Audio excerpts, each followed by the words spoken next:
All right, everyone, we're back for another Rituals Jiu-Jitsu podcast. Today, I'm really excited. We got our special guest today, which is Ian Larios. Ian Larios is a chef and nutritionist. He's worked with UFC athletes like Israel Adesanya, the Pettis brothers, and Daniel Cormier. I'm really excited to have him on the show, so welcome, Ian. What's up, Justin? How's it going, man? It's going good. Good to have you here back in Bali. Good to be back. Good to be back on the island of the gods and what am I, your fourth guest? Fifth guest? Fourth or fifth? I think maybe fourth. Disappointed I'm not the first, but hey, I'll take fourth. I'm Yeah. not on the podium, but We're getting there. you can't always be on the podium. I think for the first three panel one, we'll do me, you, and Gianni. We'll get the three of us on here, or maybe we'll get Tiffany out here. Maybe that'd be amazing. There we too. go. That'd be quite the podcast for sure. So, a lot of questions I have for you.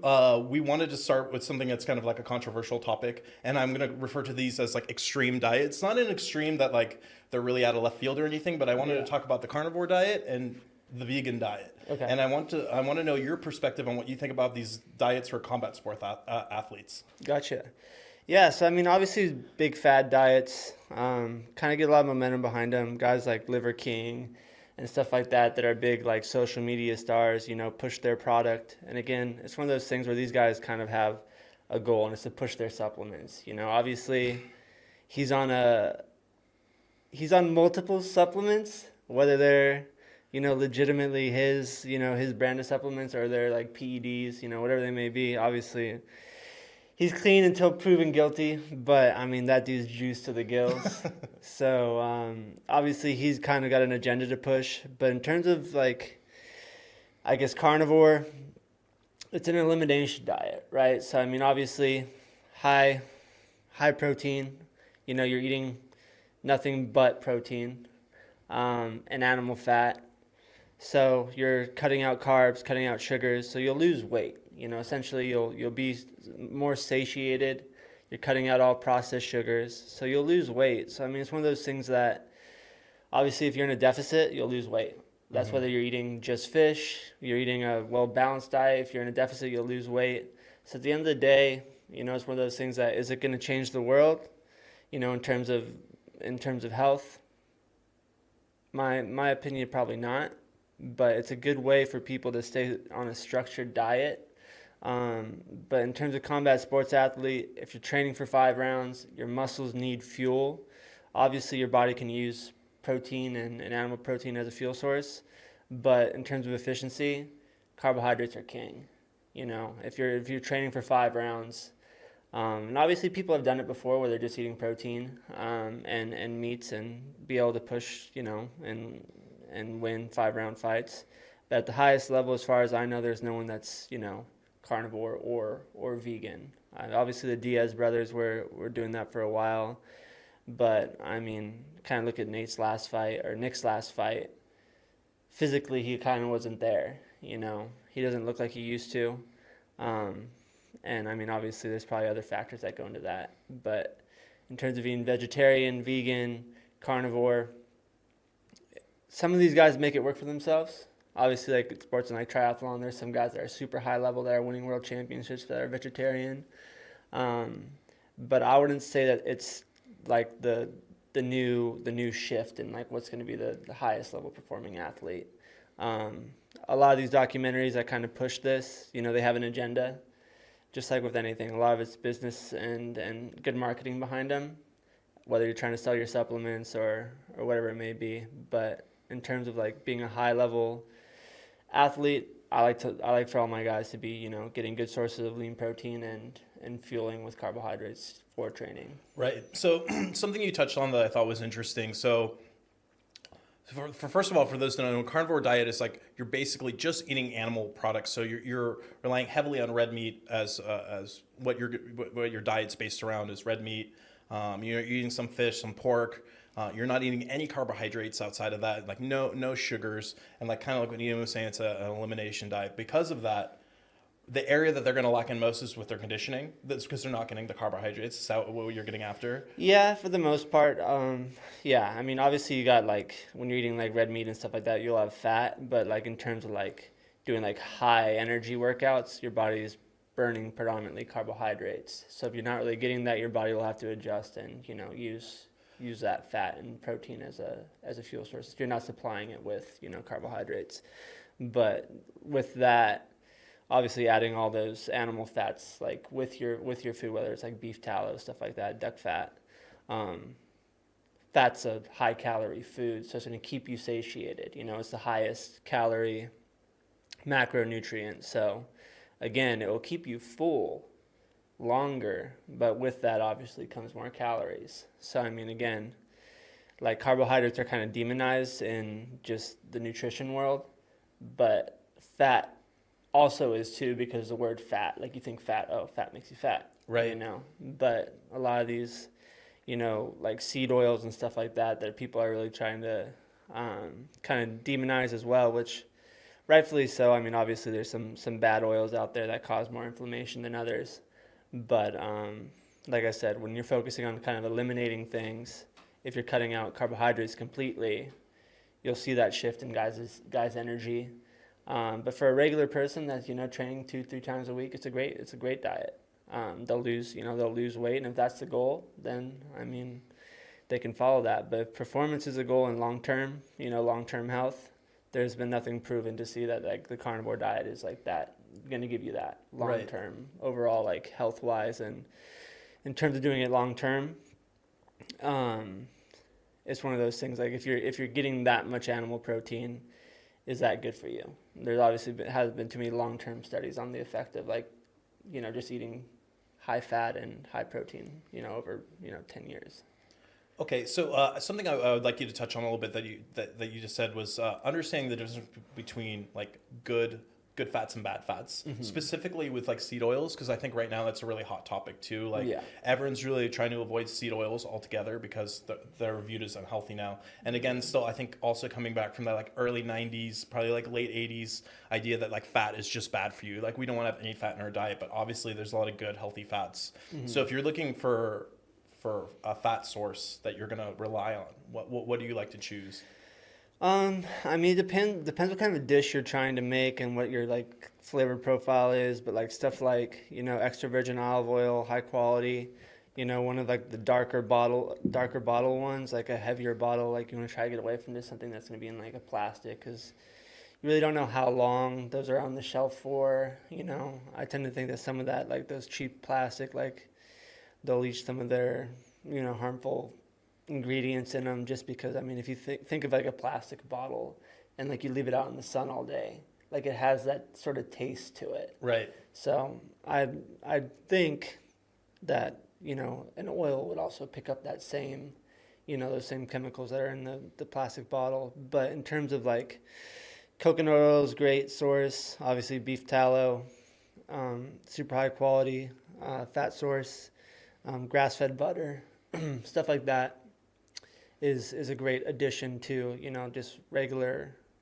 meals that you'd be making. Just like if you're going to make scrambled eggs, throw some beef tallow in there. And in terms of like other fats that you can get, obviously avocado oil is also a good source as well. And if you're going just like strictly oils, like cooking oils, and obviously they have different temperatures to cook at. Olive oil is obviously a little bit lower temperature. Beef tallow, you can cook at like a high temperature, and it doesn't have the low smoke point like olive oil does. Right. And like this is something that, at least for me, like I became more aware of when like I did carnivore diet for like 18 months. I played with it. I wasn't super strict. I wasn't dogmatic about it through the whole experience, but there was a lot I took away from it. But things that like I wasn't aware of in my diet, using things like beef tallow that just wasn't on my radar before. This was like some of the benefits I took away from after trying it. You know what I mean? It's just using these other types of like animal fats that we can use for cooking and stuff like that.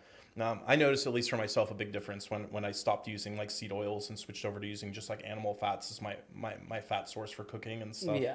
Also the flavor. I think flavor is good. Oh, flavor is huge. And yeah, with that too, obviously there's, some oils that have a lot more omega-6 in it that causes inflammation. So if like you're really dealing with like joint issues, recovery issues, some of that, just dialing that in, you see like just like that 1% difference. And sometimes that's all it takes. It's not going to cause like a drastic change, right? But it's like those incremental changes that add up. There's like, I think people look for like, oh, I'm going to wake up and like feel completely different and like look completely different. And like, it's, even if it's just little things, like if you can get rid of like 5% of your soreness. And in jiu-jitsu, how like banged up you get. If you can just feel a little less sore, how much more you can do, how much better you recover, how much more you feel like you can put out.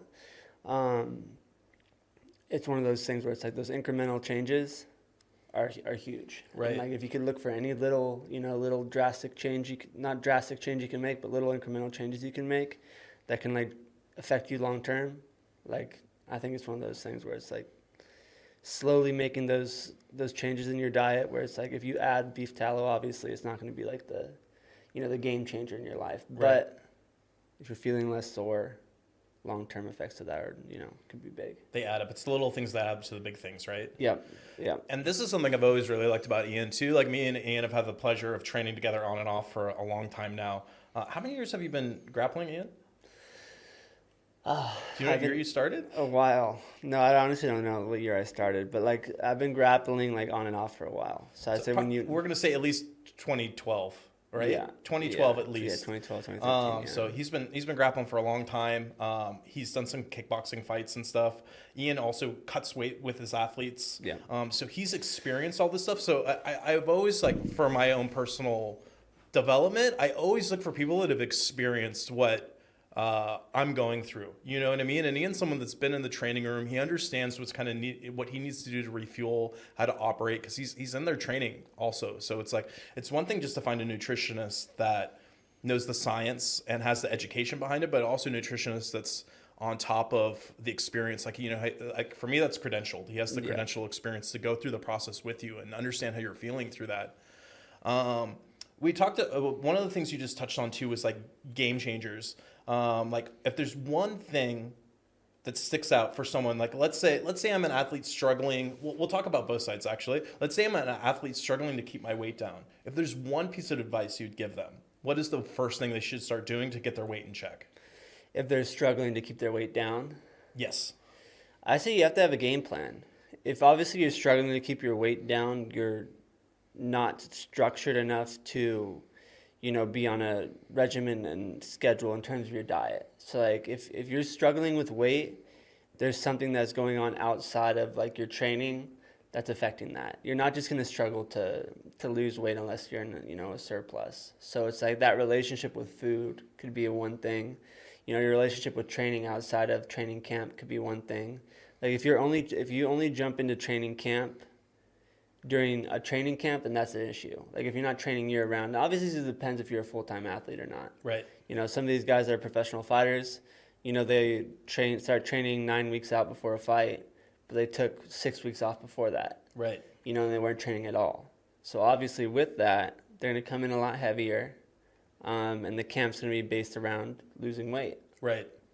More so than focusing on performance. And I think the best way to describe that, it's not fat camp. It's not, the camp shouldn't be structured around you needing to make weight because you have to go out there and fight. It's not who makes weight. It's who makes weight goes out there and wins. So I think to answer your question, the biggest thing would be to have a structured schedule and structured plan to, one, have that in camp, and two, outside of camp, have a plan kind of to keep that weight down so it's not based around losing weight throughout that. Obviously, you got to lose weight throughout camp. You're going to be in a deficit, but it's maximizing that deficit and really not making it about just losing 40 pounds in a camp. If you have to lose, 25 pounds in 8 weeks, a lot of that camp is going to be built around just those 25 pounds. Right. And then you still have to go out there and fight. So it's like if you're not working on your skills training, and working on like the game plan for the fight, and leveling up, it's hard to do that in a deficit. Right. And at the end of the day, there's no way around it. You're going to have to be in a deficit, but it's like, what type of deficit is that? If you have to lose 30 pounds in the next 8 weeks, you're going to have to be in a severe deficit, plain and simple. There's no way around that. But if you're structured year round and you only have to lose 15 in those next 8 weeks, there's a lot more room to play with. There's a lot more fuel that you can have, and there's a lot more time to work on those skills. So how about the other side? So what about an athlete that's looking to put weight on? Is it the same thing? They just need a more structured regimen with their approach with their diet and training? It's a structured regimen, and it's also good strength and conditioning program. One, and kind of maximizing their calories. So obviously getting high quality foods, high quality protein, and it's almost the opposite. Right. Obviously, you're gonna have to be in a surplus, but getting good lean proteins, being on a good strength and conditioning program, getting lots of sleep. And usually it's the other end. I think MMA culture and jiu-jitsu culture is to be the bigger guy. So with that, people feel like they need to cut weight. Rarely do you see guys jump up weight classes, obviously, unless it's to go fight for another title or to be a double champ. More often you see guys trying to be the bigger and stronger guy is the idea, guy or girl. So the idea is cut weight and put it back on. Right. So at least that's kind of the culture in MMA. Not so much in like boxing, because like there's not that grappling advantage. Right. Where you're on top of someone, but yeah. So it's similar approaches, but it's just having a structured regimen and routine that's going to maximize that goal. And I really like that you touch on this too, because this is a big problem in jiu-jitsu. I've never, in like my 17 years of doing jiu-jitsu, for the most part, all we ever did was cut weight. None of us ever thought, well, I'm going to lift more and get a little bit bigger so I can perform better at this weight class. Yeah. And it's 100% what you said earlier too. Like, I can't tell you how many times during my camp of competing with jiu-jitsu, I was so focused on just getting my weight down and not focused on skill building. Yeah. It became my entire camp every time. And then because of that, and I wasn't being guided properly with the weight cuts and stuff like that, I underperformed because I wasn't managing my weight the proper way. Yeah. I wasn't on a regimented diet. I was, doing a bunch of fasting and stuff like the day before I'd compete. So I wasn't getting the nutrition I needed. I didn't have the energy I needed to perform. Or I was like cutting weight day of, even though I was competing a few hours later. Yeah. Can you talk a little bit about the difference between like being on a diet to get me ready to compete, and then also what it is to cut weight? Because I think there's a misconception in the community, like all there should be doing is cutting weight. But I think there's also the management around that should prepare you for it, right? Yeah.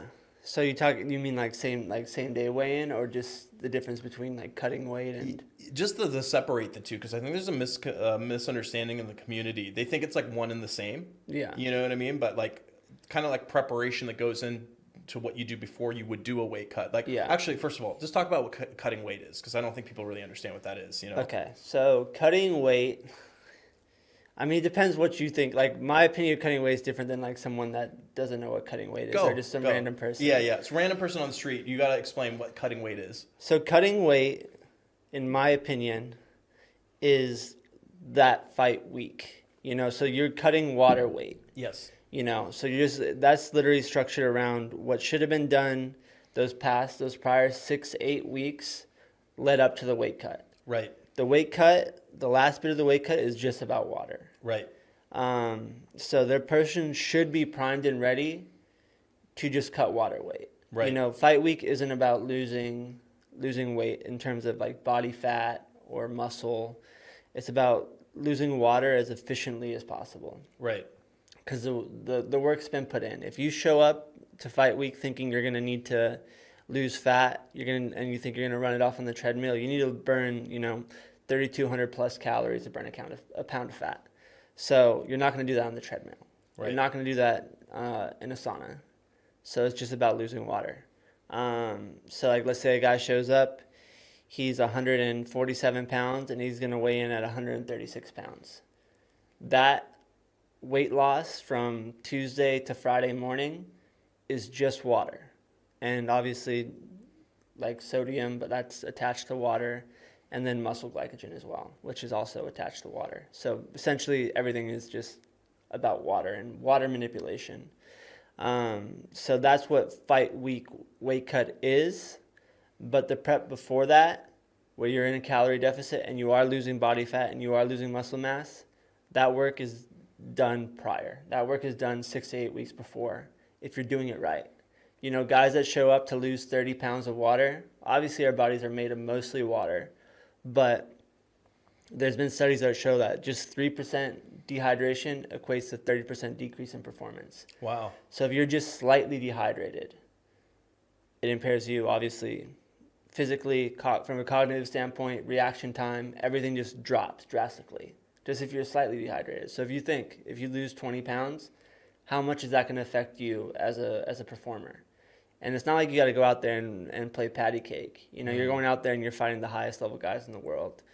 And you're getting punched in the head. So if you're slightly dehydrated too, that insulation in your brain and in your skull protects your brain. You know, we're not like woodpeckers. You know, we don't have, insulation in our brain to protect it from like trauma like that. Right. We're not. That's why we get knocked out. You know, it's not supposed to be. Our bodies aren't supposed to have that type of contact. Right. And so if you're slightly dehydrated and you go into a fist fight, you're at risk for more than just a concussion.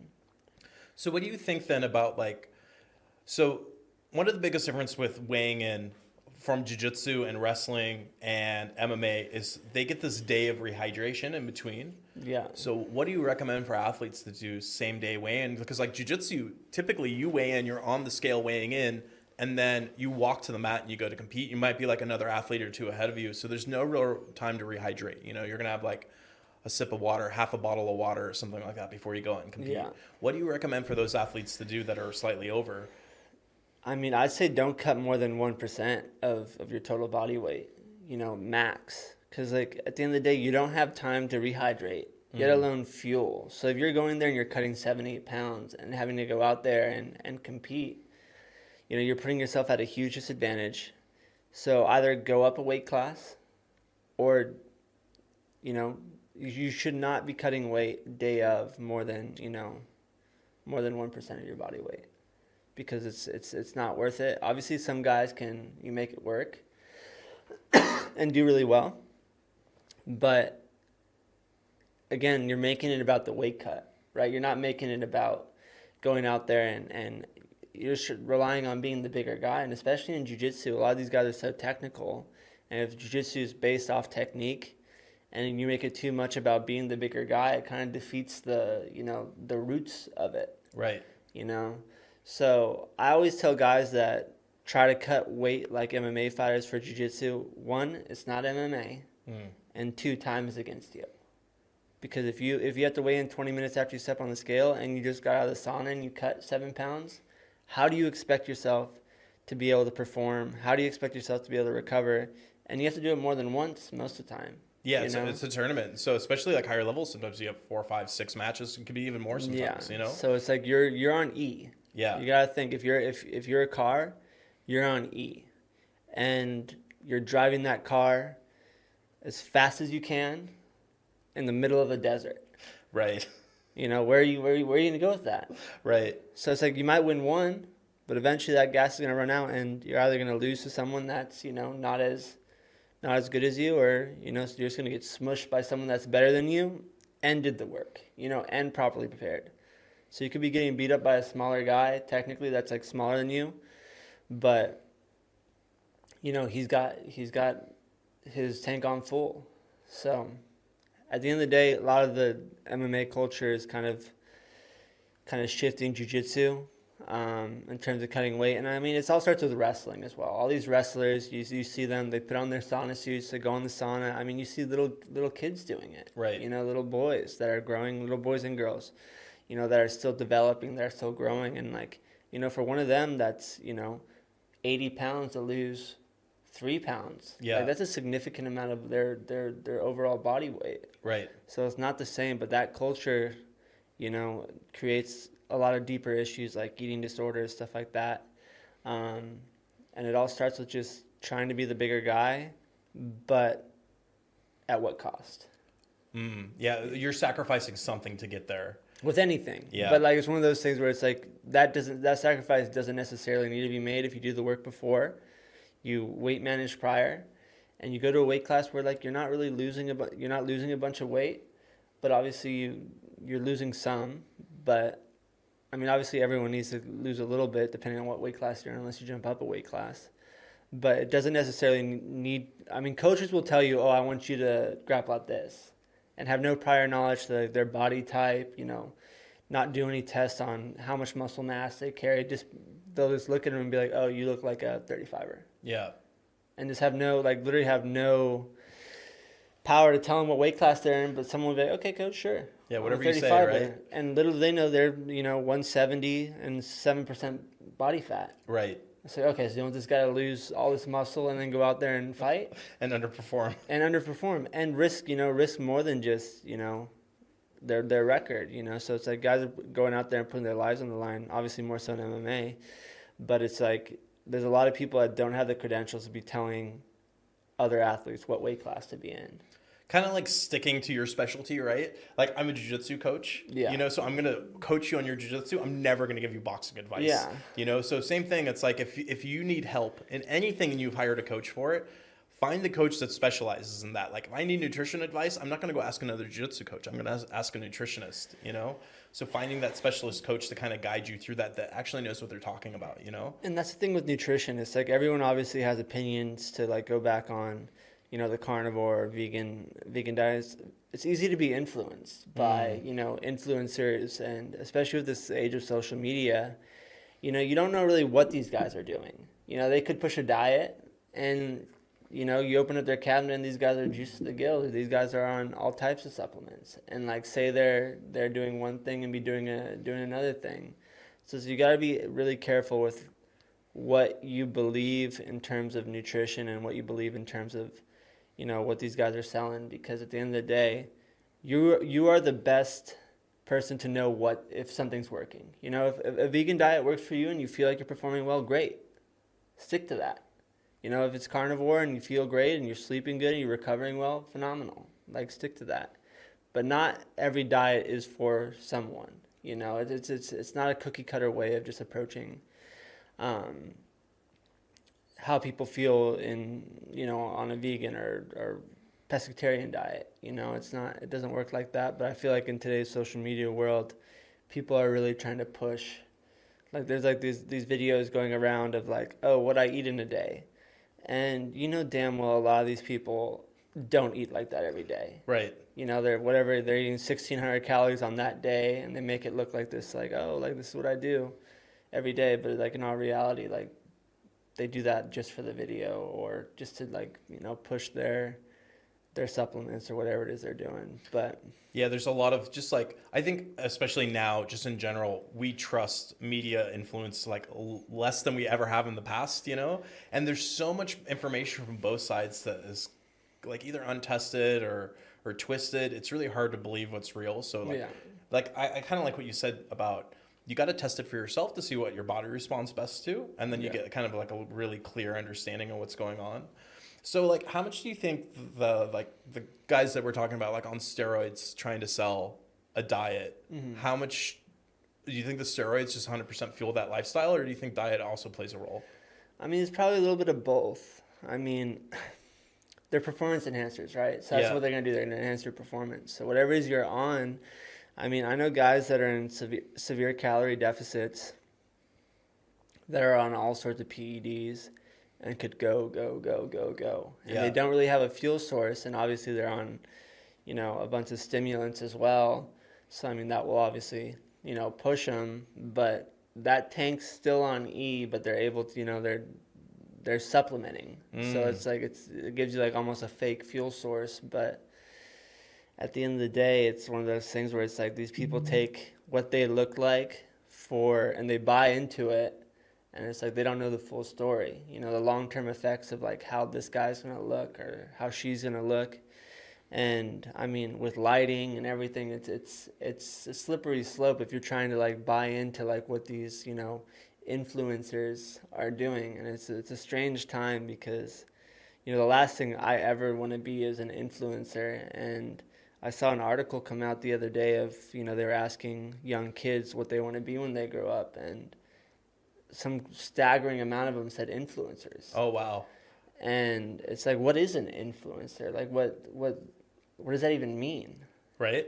That's a good question. I'm not sure what it means. It's someone pushing the influence of what they believe in on exactly. others, right? But I mean, Yeah. like, what, like, you're To what extent? to what extent, one, Yeah. and like, what credentials does someone have to like push their belief on whatever diet or whatever supplements they're taking? But it's like all these edited pictures, all these, you know, good lighting. There's so much that plays into that. And I've seen the work that some of these influencers put in. Yeah. These motherfuckers aren't working hard. Not all of them, Yeah. but most of them. Yeah. You know, they're doing it for the gram. Yeah, doing it for the gram, right? It always comes back to the gram. It comes back to the gram and these edited pictures. And it's just, you got to be careful with obviously buying into that. And I think the Liver King's the best example of it. He's almost become a meme now. Yeah. You know, just like, but that man's a multi-millionaire. Yeah. You know, he's rolling in money. Yeah. And a lot of that money is coming from people buying into, oh, I'm going to buy his liver supplements. And it's like, obviously, whole food sources of getting that is better. But, you know, he's got an agenda and he's pushing it and it's making him millions and millions of dollars. Yeah, man, that guy's killing it, huh? Crushing it. I think he's worth like $100 million or something crazy. Seriously? Yeah. Way to go, Liver King. Yeah. But yeah. I saw him in New York. Yeah? And he was everything he is on social media. Wow. He was shirtless. Was it winter at the fight. in New York? I mean, it wasn't warm. It wasn't warm. And he was there with his family, but he was shirtless. And just walking around, just, Being the Liver King. yeah, juiced up and, yeah. Ready to go. Yeah, ready to take Ready to someone's sell you liver- supplements. Ready to sell you supplements or, yeah, eat your liver. Right? Yeah, it's interesting, right? Because do you feel like this discourages people that are trying to like get in shape or getting ready to compete because they have like a false expectation because of the fantasy of what people are selling, and then when they try to do it, they just like are so far off from getting those results? I mean, with that, I think it comes with like, if you see someone look a certain way and you want to look like them, that's the first problem. You know, because you're a different person. It's like, oh, I want to be like him. But it's like, you're not, you have different genetics, you have different body types. It's like, you can't have, like, if that's your ideal body type, like, that's your first mistake. Because you can't look like, that's like, oh, I want to look like Arnold Schwarzenegger in his prime. Mm-hmm. Genetically, I mean, I'm kind of built like him, similar. But, like, if that's my goal, like, we're completely different people. Of course. You know? Similar chest, but different people. Man, and I talk about this all the time with my jiu-jitsu athletes, which is not comparing yourself to others, right? Yeah. Because people come in and they'll be like, man, even me coming up in jiu-jitsu, like I was really fortunate to learn jiu-jitsu in California, and we would have these like Brazilians come from Brazil that were like world champions that just, they moved so much different than anyone else that we would get to train with, right? Be like, oh, I want to be like that guy. But then we see the gap, and it's not to say we can't put the work in and like get to that same level. But it's like I saw a lot of athletes struggle with that.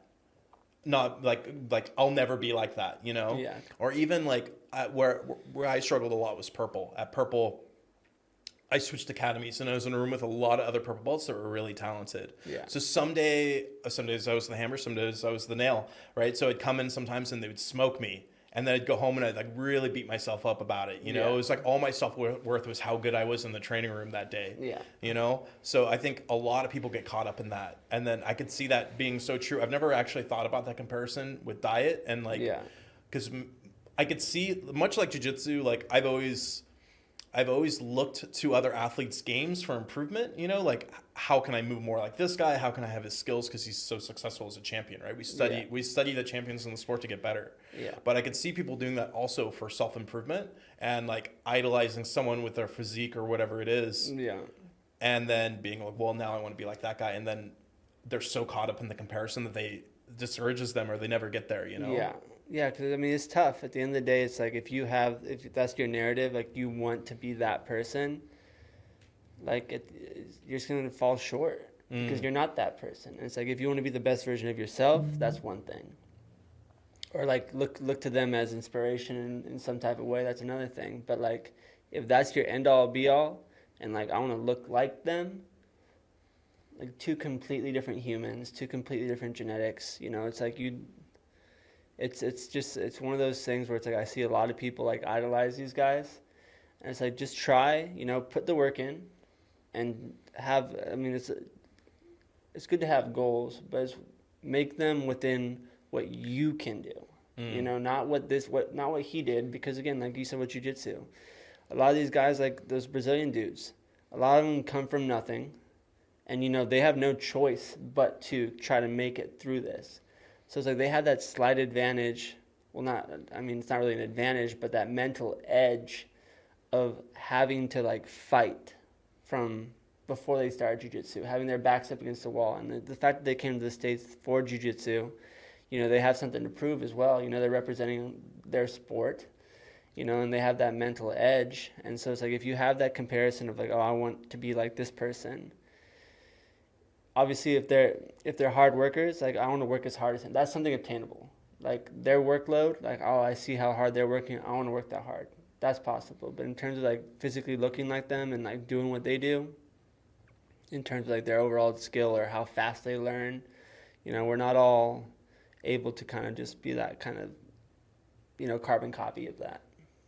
That makes sense. So something I wanted you to touch on too, like, let's say I'm new to competing in jiu-jitsu, like I want to compete. You talked about the schedule diet, or like scheduling out a game plan for a diet, let's say 6 to 8 weeks. What are 3 other things you would have an athlete focus on that was getting ready for their first jiu-jitsu tournament? That was getting ready for their first jiu-jitsu tournament. I'd say, 1, make it about jiu-jitsu. Don't make it about, you know, having to like make it like this big thing that, oh, I gotta make this weight, I gotta perform like this. Make it about just jiu-jitsu. Because if it's your first jiu-jitsu tournament, you shouldn't be taking it like a professional athlete. You know, that's just my opinion. I agree. Because if you're putting that type of pressure on yourself on your first, you know, jiu-jitsu tournament, I feel like then it could lead to, you know, either burning out or just struggling to like keep that high level of intensity. 2 is have a somewhat structured regimen and plan to fuel. So whatever that may be, it doesn't have to be, you know, these guys that like approach it like professional athletes, like I respect that. But again, it's just your local jiu-jitsu tournament. Like, it doesn't need to be like a world championship in your head. Even though that's how I'd probably approach it. Yeah, right. But in terms of like longevity and like their relationship with jiu-jitsu, and second, their relationship with food, I'd say focus on just nutrient timing as well. So like really focus on, you know, fueling those workouts, not going into those workouts depleted. Focus on hydration, and don't be the guy that's, you know, in the sauna and making it a struggle before the struggle. Because obviously with your first jiu-jitsu tournament, you'll be nervous. You'll have a lot of kind of just nerves and anxiety going into it. So there's no need to add stress of high heat, you know, stress of being in a severe calorie deficit. Add all those extra, like, all that extra pressure and all that extra labor just to, you know, go out there and do a jiu-jitsu tournament. And number 3, I think I probably listed 4 things by now. That's all good. But number 3, I'd say just focus on. I said that's probably it. That's 4. That's 4. I think there's 4 or 5. It's good. So, and I like what you added in there. The most important thing was like allow yourself to be an amateur at it, and you don't have to approach as a professional. And this is something I'm learning to tell my guys now, especially those competing at like white and blue belt. You're already doing enough to compete at white and blue belt. Yeah. Like, all I need you to do is maintain, like, if I'm watching a guy in the gym, let's say he's been training for a year, and I'm like, this guy's ready for a jiu-jitsu tournament. I don't need him to then quit his job, train twice a day, and, you know, get on a nutrition plan and do all this stuff for his first jiu-jitsu. I just want him to go and compete and experience, just go have fun, right? Yeah. Like, and I think so many people lose sight of that, and that was the magic word there, is fun. Like, this is supposed to be fun. You're supposed to be enjoying this, you know? And when you come in with that approach, you perform better because you're putting far less pressure on yourself. Yeah. But the more stuff you pack on that you feel like you have to do to be ready to go, it's like you're setting yourself up for failure, you know? Yeah. And I've seen that happen with athletes in the gym where they're even misguided and they get pushed too hard in the beginning to rise to this level for a competition. it's something that needs to be gradual over time to do that, you know? And that's one of those things that like it might be their last competition then. Like let's say they do a super strict diet, they cut 5 pounds the day of the tournament, they're hurting, and they go out there and they get smoked in their first match. Like you don't know if that person does it again, and like that person could have been like a jiu-jitsu great, you know, it could have changed their life. But like those leading up to it, all that work and all that extra weight kind of on their shoulders could change the whole trajectory of their jiu-jitsu journey. Right. You know, just doing that, but like going out there, having fun, not making it about losing weight, not making it about, you know, getting on the podium, but going out there and just having fun, and, you know, it's their first tournament. So it's like, if they make it about, you know, if they put too much pressure on themselves, I feel like that just leads to burnout, and it's just one of those things that's like, it's gonna break them eventually. So, what advice, if you were going to give, again, like 3 things to somebody, but let's look at it from an MMA perspective now. Yeah. Are those things different, or you use the same approach? No, I mean, with MMA, you usually have 24 hours to rehydrate. So, let's say you weigh in on Friday, you fight Saturday. So you do have adequate time to prepare, but there is no reason to be cutting like substantial amount of weight until like it makes sense, right? But you shouldn't really be cutting crazy amount of weight anyways.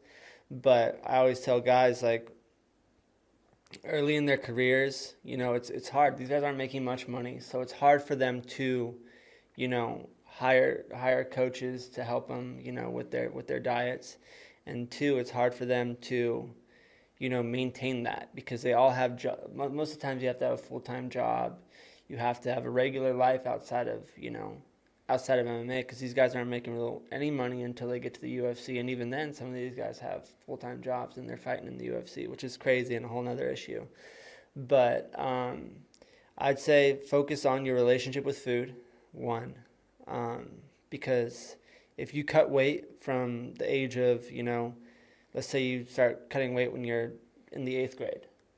By the time you're 23, 24, that relationship with food will be so drastic because you've been cutting weight for, you know, predominantly for, you know, most of your childhood and into your adolescence and into like your young teens and then your early 20s. You know, you're drastically impacting, you know, your metabolic function and stuff like that. So it's like that relationship with food should be predominantly, you know, focused on at an early age, because I've seen so many wrestling parents have their kids cut weight early and they don't have a choice. They tell them they have to, you know, and like this just causes deeper issues later. And like, let's say when they're in their mid-20s, that's when they start really having issues with their diet, where they'll gain 30, 40 pounds outside of camp. And then again, back to like the camp being structured around losing weight and not focusing on performance. It kind of just trickles down from there. But their relationship with food, and then obviously to touch on more so, I guess, recovery as well. Focusing on making sure that these guys aren't overtraining, getting adequate sleep, having a sleep routine just like you would a training schedule. So really focusing on that, and that's where really most recovery is done. Obviously, ice bath and stuff like that can help, but it's not proven to, you know, affect you in any way in terms of like actual recovery. I mean, obviously it does help with inflammation and stuff like that, but like studies, there's no studies to show that it's actually like a proven like scientific fact that the ice bath. That ice bath is like, you know, phenomenal for recovery. But I mean, obviously mental stuff helps with like breathing, you know, high stress environment, focusing on breathing. So from like a mental standpoint, obviously that does help. But so having like a good sleep and recovery routine early on in their career can help, you know, dividends later down the road. For sure. Yeah, like I know my own experience with ice bath too. Like there was one point where I was doing like ice bath every day. Yeah. And it was actually too much for my central nervous system. Yeah. You know, and then what it eventually ended up doing was really affecting my sleep pattern. Yeah. And the high stress, man. It's yeah. It's cold. It's fucking cold. Like you're lifting heavy, you're doing jiu-jitsu, and if you're adding striking and MMA in that too, plus the ice, it's just like your nervous system can't handle all that, you know? Like a lot of different distressors, you know? Yeah. Yeah, so I mean, again, obviously, people are like, oh, it's great for recovery. I mean, if you're training 3-4 times a week and doing it a couple times. But I mean, I think it's definitely proven to help with like mental fortitude and focus. But in terms of like doing it every day, I don't think it's like the game changer for Yeah, definitely not daily. For me, like once or twice a week is plenty, and I notice a difference. Like I feel better. I usually my quality of rest at home is higher when I'm using sauna and ice bath, and that's something I really take away from it. Sauna I love. I'll do sauna 4 or 5 times a week. Yeah. I feel like sauna is something I'm more comfortable with. Yeah. But yeah, I think that's just the ice bath is the kicker, you know? And something cool about the sauna that you probably notice is like the more you do it, the more efficiently that you sweat, the better your body responds to it. And that's just called heat acclimation. So your body, and that's one thing I try to get all my guys to do, because like let's say a guy has a really, really rough cut in the sauna. He won't go into the sauna until fight week. And you're doing yourself a disservice, because highly stressful environment and some past like trauma from like a rough weight cut. But let's say you wait all that time to do it during fight week. Your body's in a highly stressed state already. So your cortisol is already pretty high. But let's say you do that for 8 weeks. Slowly, gradually raise your time in the sauna. Your body responds to that just because it's in that environment. It's trained in that environment. So it's like you probably noticed where, like, let's say you try to shoot for 10 minutes and your body starts feeling that, like, get me out of here. Like, let's say you push another minute. Then the next week, that 10 minutes doesn't seem as taxing on the body. And you'll notice too that your body sweats more efficiently too. So that's one thing that I really try to have all my guys do, is just get heat acclimated. And whether it's in the bath or the sauna, to do that throughout camp, just so their bodies been there, done that. It's like the best example I could give is like, let's say you were to fight a jiu-jitsu black belt, but you were so terrified of jiu-jitsu that you didn't do any jiu-jitsu leading up into the fight. It wouldn't make any sense. Right. Because come fight night, you get taken down. You haven't been getting your reps in. You haven't been doing jiu-jitsu. So what's going to happen? You're going to get tapped. Odds are you're probably going to get tapped. Yeah. But let's apply that to the sauna. Let's say you haven't been doing any sauna, and the sauna stresses you out beyond belief. Come fight week, when you got 6-7 pounds to lose, that weight's not going to come off as efficiently because you haven't been doing those reps. You haven't been, your body hasn't been experiencing that and adapting to that heat. So like whenever guys do have that, I try to make sure that like they get that reps in. They get those reps, and they can go in there with water. They could go do whatever they need to do.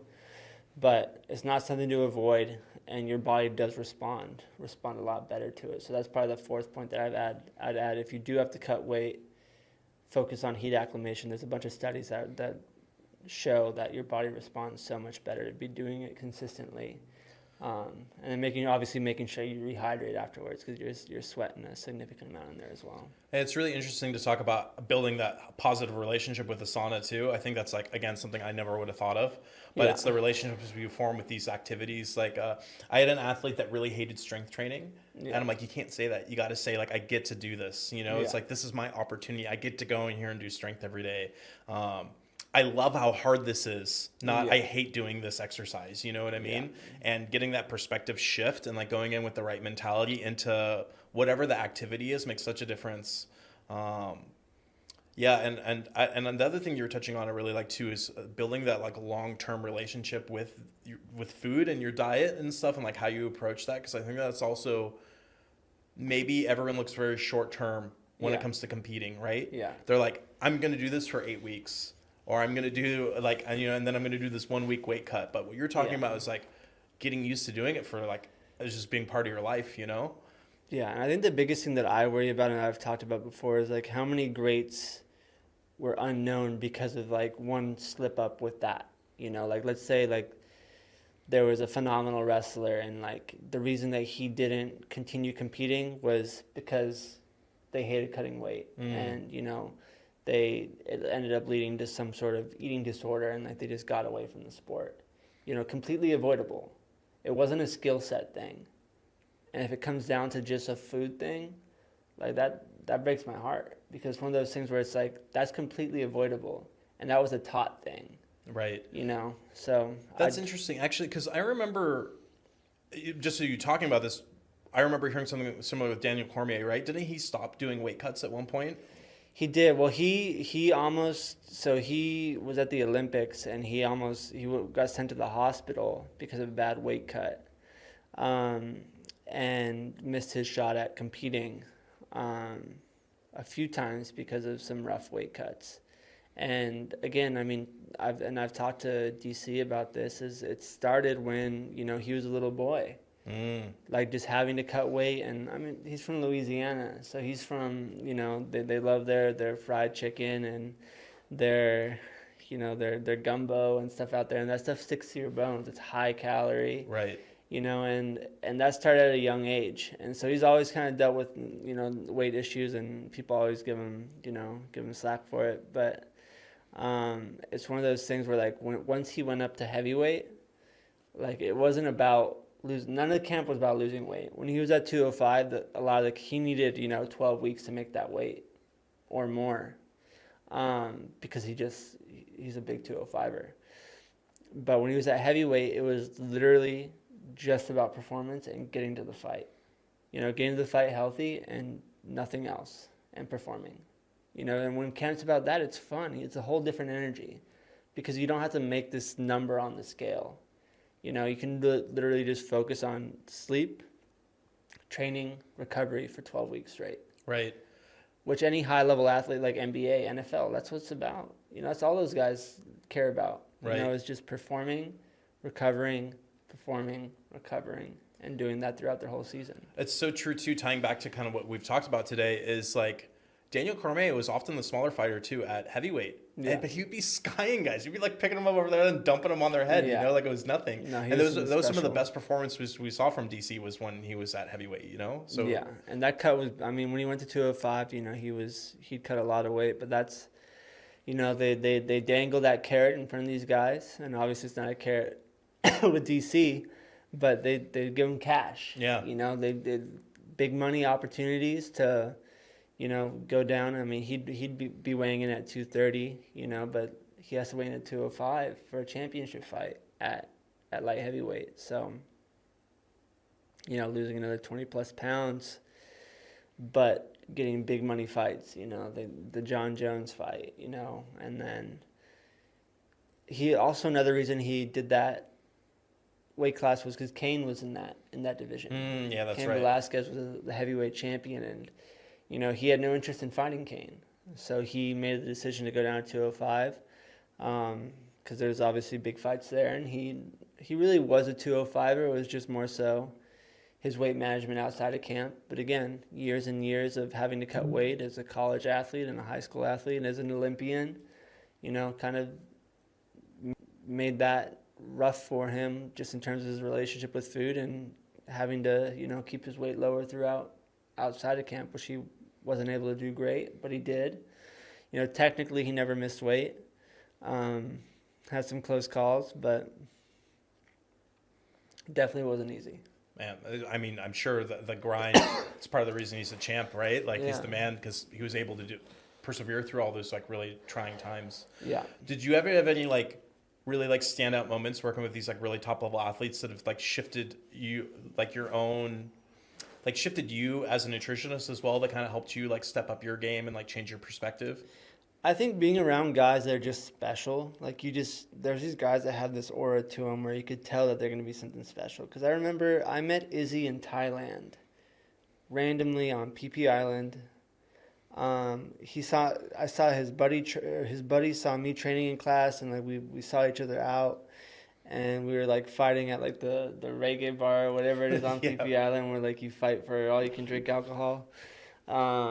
Not that I was drinking any alcohol at the time, but and just had a chance encounter with him, and like ended up hanging out with him all night, and really saw this like he had this charisma and this drive and this fire in him that you could see like this dude's gonna be something special. Yeah. Obviously super athletic, just long frame, was talking about transitioning to MMA.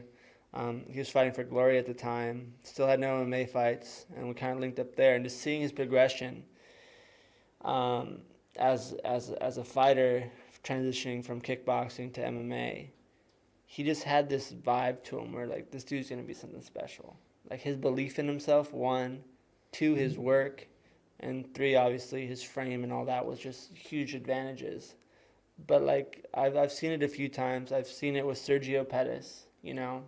Obviously being his brother being world champion, it's tough to be in the shadow of your brother, who is, when Sergio got signed by the UFC, Anthony was the lightweight champion, and Sergio was kind of trying to make his own path.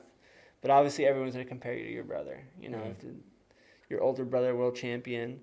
But Sergio has that same, energy to him where it's like, this dude's something special. He works hard, super athletic, and just his striking is on another level. And it's just an opportunity. And his last fight, obviously, with Horiguchi, down, 3.5 rounds, and comes out and knocks him out with this crazy spinning back fist. And it's one of those things, too, where it's like, some of these guys just have that it factor, and it comes down to, obviously, skill. But I picked up on the energy of these guys and the work that they put in outside of, who they are. Obviously these guys are big stars and that, but it's like the work they do in silence. That's the true work. And, obviously it's easy to talk about it. It's easy, I'm going to be world champion, I'm going to do this, I'm going to do that. But the work that they put in the dark is the real work. And that's the work that, like Sergio, he just tore his ACL recently. It's obviously tough for him, coming off a huge win. But like the work that he's been doing on his mental game to come back has been huge. And I think it's going to be one of those game changers for him, where he's going to have that another breakout performance, because he's been doing the work that, it's going to take to get to that next level coming off an injury like that. Right. But the way it's helped me is making it pretty much all I've focused on. I made that like just my tunnel vision. And I've always kind of been like that. Like even in college, like I'd be water loading. I'd DD for my friends while I was water loading, go back home, cut weight, do like, track how much weight I'm losing in my baths, do all that. Work on rehydration formulas. And I was doing that, when I was 18, 19 years old, because this was always the goal. Right. So I bet, like, I didn't give myself a choice. And I feel like I have that in common with some of these guys. And I picked up a lot of like tips from these guys and just their energy, where it's like, it's the work you don't see that makes the difference. Like, it's obviously easy to, look at this workout I did, or look at what I did today. Whereas the true work that these guys do is the work you don't see. Right. And it's year round. It's not, back to the Instagram thing, it's not about Instagram. Ian Larios versus Instagram. Yeah. To all you people, if you have the energy to stop your workout and post something on Instagram about your workout, You're doing something wrong. you're not working out hard enough. Yeah, right. It's so true. And you make my list. Right?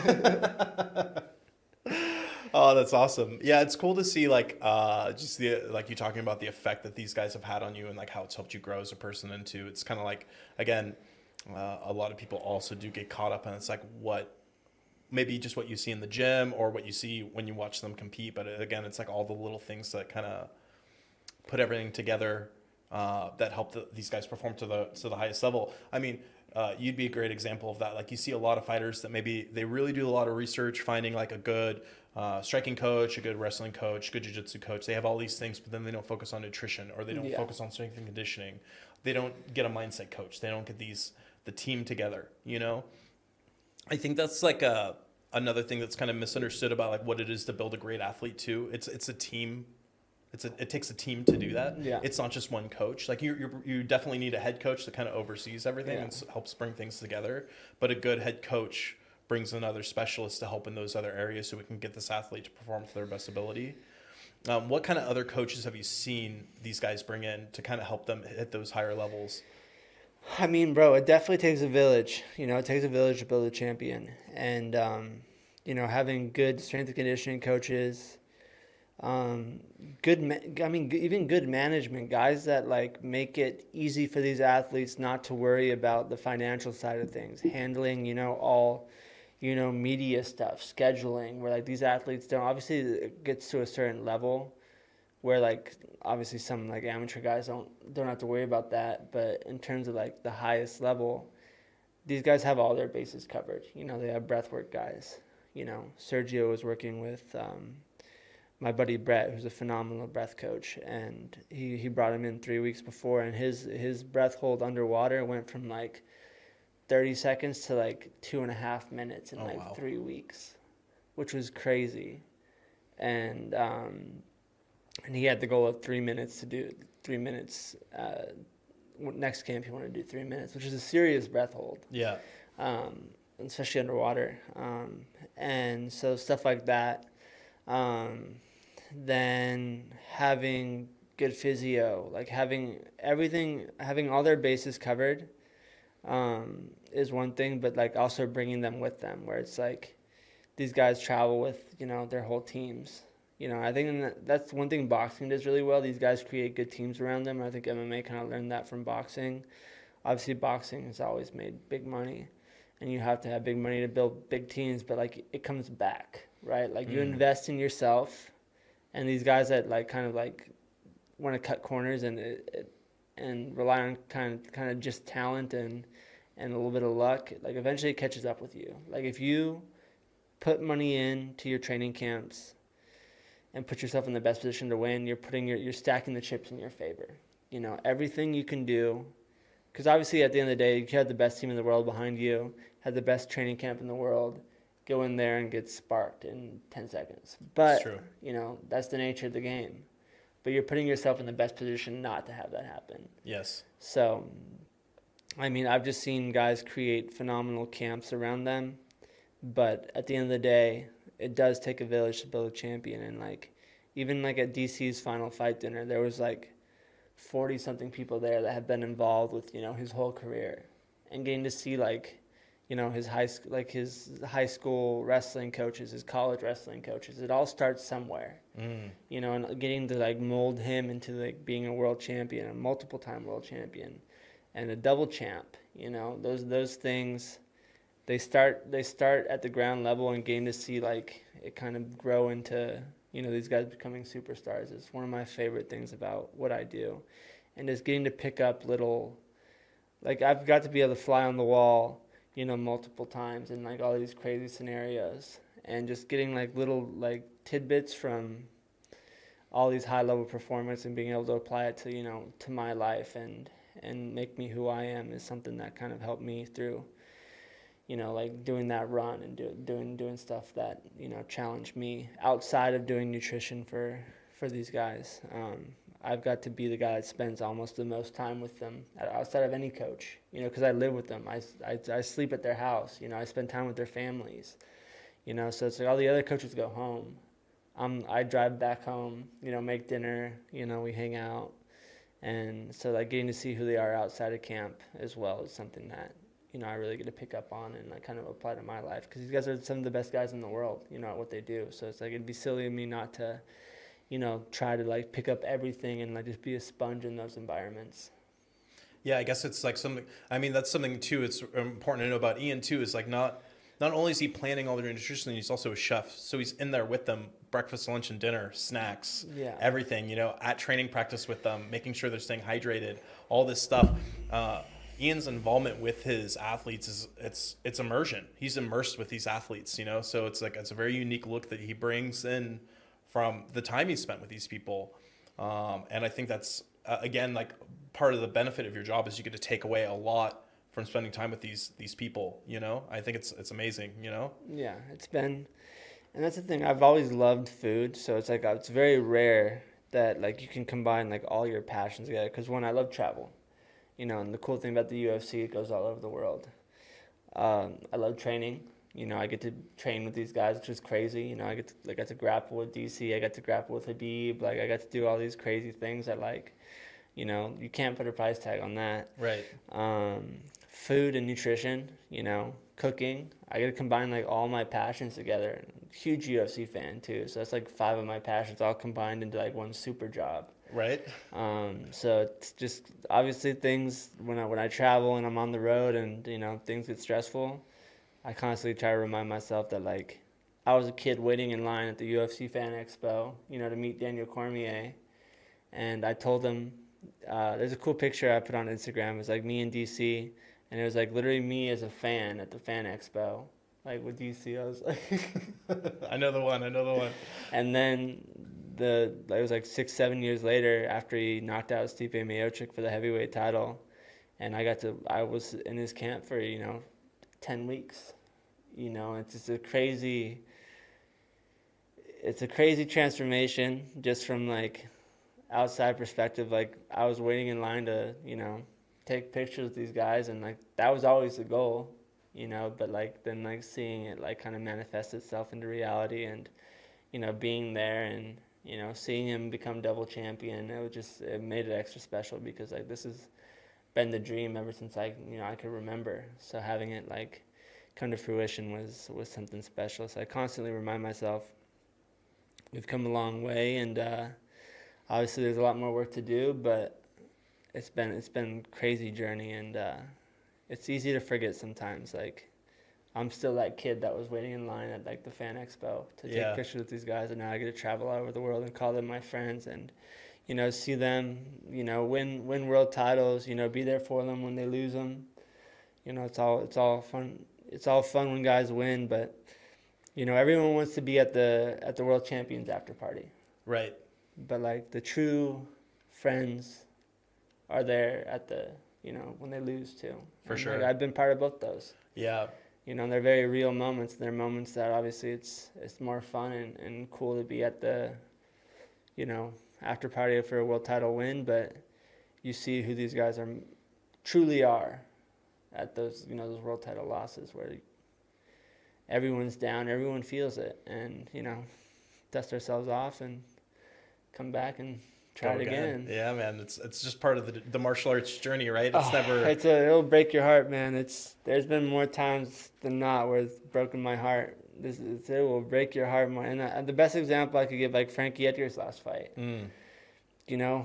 Fighting at Madison Square Garden, his family's there. Last fight, about to retire. Spark KO'd. Yeah. First round. It's a nasty sport. Yeah. It's a nasty sport. It will break your heart and unforgiving, right? Stomp on your heart and call you back and break your heart again. Yep. It's I've always said this about martial arts in general, is you can't lie. It's very true. It's like if it's your time to go, it's your time to go. If it's your time on top, it's going to show, And again, like it's kind of those, and then you start to see it's the people that stick with you through the wins and losses, and like and it doesn't affect your relationship with them. Yeah. Those are the truest people you're ever going to meet in your life, the ones that stand by you. Like, doesn't matter if you're up, you're down, whatever's going on, they're there with you. They're just there for the support. Yeah. Even as a coach for myself, like I know never to react either way too much after a performance. You know what I mean? It's just, again, it's just about of course I'm happy for you if you win, but it's like, now let's get back to work. You know what I mean? Like, make it more about the journey than about the individual performance. Yeah. When they lose, of course I'm there for you. Like, whatever you need, I'll sit there and talk to you about it all night. But yeah, just being there for them and being like, it's okay, we're okay, we're still here together. Let's keep going. Let's keep pushing. Yeah, it's a nasty sport. Yeah. But that's why we do it, so it's the highest of highs and the lowest of lows. But yeah, it's a rough one sometimes, man. Ian, is there any pre-fight rituals you do with your athletes? Pre-fight rituals. The biggest thing is not changing anything on fight day. I think these guys that, have these routines that like, okay, like I know Sergio used to want to eat a peanut butter and jelly sandwich every fight day. And it's like, does he need a peanut butter jelly sandwich?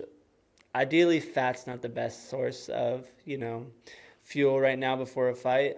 But as long as he eats it early in the day, that's a ritual that we can like keep in our back pocket, because it's something that he's done since he was a kid. Right. Since he was a little kid training, just would always eat, a peanut butter jelly sandwich on competition day. I love that. That's great. So it's like it's comforting, is what that is. It's comforting and brings him back to the roots of it, and like he's like, I was that kid at the Fan Expo. He's still that kid that has been training Taekwondo his whole life to put himself in a position to go fight for a world title in MMA. That started when he was 6-7 years old. So it's like I always try to tell guys, don't change anything on fight day. And sometimes like you make that mistake of like overanalyzing and overthinking. Oh, like, oh, did I do this? Did I do this? Like, everything's been done. There's nothing you can do on fight day that's going to change or make you better outside of like just doing what you've been doing. There's no need to change anything or introduce anything. It's like, oh, I'm going to try liver today. Oh, right. Yeah. Because I watched The Liver King. You know, I got to be able to go out there and be a primal.